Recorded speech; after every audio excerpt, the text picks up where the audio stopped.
ఓం నమ శివాయ. శివుని యొక్క ఈ అష్టకాన్ని విన్నవారికి అపమృత్యు భయం పోతుంది. ఈ అష్టకాన్ని నిత్యం పఠించిన వారికి కష్టాలనేవి దరిచేరవు మరియు శత్రునాశనం జరుగుతుంది. శివుని యొక్క ఈ అష్టకాన్ని సాయం సంధ్యా వేళల్లో, సోమవారం, మహాశివరాత్రి పర్వదినాల్లో చదవడం వల్ల చాలా ఉత్తమ ఫలితాలు ఇస్తుంది. ఈ అష్టకాన్ని నిత్యం పఠించడం వల్ల ఆరోగ్యం, ఐశ్వర్యం, ధనాభివృద్ధి కలుగుతుంది. ఏ కార్యం తలపెట్టినా శివానుగ్రహం వల్ల విజయవంతమవుతుంది. భక్తి శ్రద్ధలతో ఈ అష్టకాన్ని నిత్యం పఠించిన వారికి స్వామి అనుగ్రహం ఎల్లప్పుడూ మీపై ఉంటుంది.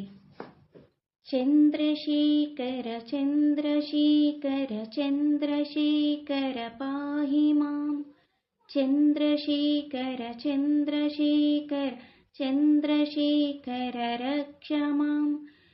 రత్నసానుశరాసనం రజతాద్రిశృంగనికేతనం సింజినీకృతపన్నగేశ్వరమచ్యుతానలసాయకం క్షిప్రదగ్ధాపురత్రయం త్రిదిశాలయైరభివందితం చంద్రశేఖరమాశ్రయే మమ కిం కరిష్యతి వై యమః.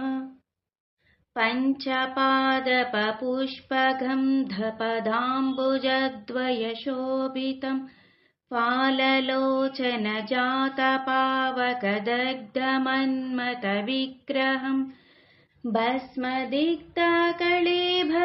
భవనాశనం భవమవ్యయం చంద్రశేఖరమాశ్రయే మమ కిం కరిష్యతి వై యమః.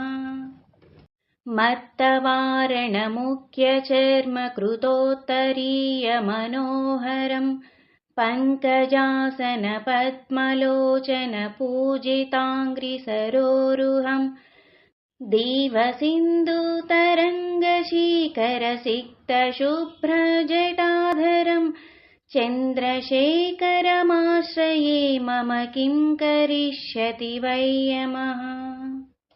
యక్షరాజశకం శుభగక్షహరం భుజంగవిభూషణం శైలరాజసుతాపరిష్కృతచారువామకళేభరం శ్వేలనీలఘళం పరశ్వతధారిణం మృగధారిణం చంద్రశేఖరమాశ్రయే మమ కిం కరిష్యతి వై యమః. కుండలీకృతకుండలీశ్వరకుండలం వృషవాహనం నారదాదిమునీశ్వరస్తుతవైభవం భువనేశ్వరం అందకాంతకమాశ్రితామరపాదపం చమనాంతకం చంద్రశేఖరమాశ్రయే మమ కిం కరిష్యతి వై యమః. భేషజం భవరోగిణామఖిలాపదామపహరిణం దక్షయజ్ఞవినాశనం త్రిగుణాత్మకం త్రివిలోచనం భుక్తిముక్తిఫలప్రదం సకలాగసంగనిబర్హణం చంద్రశేఖరమాశ్రయే మమ కిం కరిష్యతి వై యమః. భక్తవత్సలమర్చితం నిధిమక్షయం హరిదంబరం సర్వభూతపతిం పరాత్పరమప్రమేయమనుత్తమం సోమవారినభూహుతాశన సోమపానిఖిలాకృతిం చంద్రశేఖరమాశ్రయే మమ కిం కరిష్యతి వై యమః. విశ్వసృష్టివిధాయినం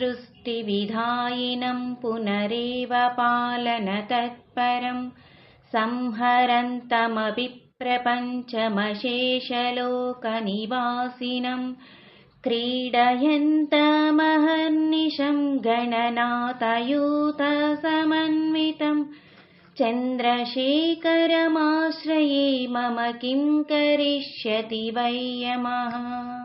మృత్యుభీతమృకండుసూనుకృతస్తవం శివసన్నిధౌ యత్ర కూత్ర చ యః పఠేన్నః తస్య మృత్యు मृत्युभयं भवेत् पूर्णमायुरारोगतामखिलादसम्पदमाधरम् चन्द्रशेखर एव तस्य ददाति मुक्तिमयत्नतः इति श्री చంద్రశేఖరాష్టకం సంపూర్ణం. నా వీడియో కనుక మీకు నచ్చినట్లయితే లైక్ చేయండి, షేర్ చేయండి, సబ్స్క్రైబ్ చేయండి.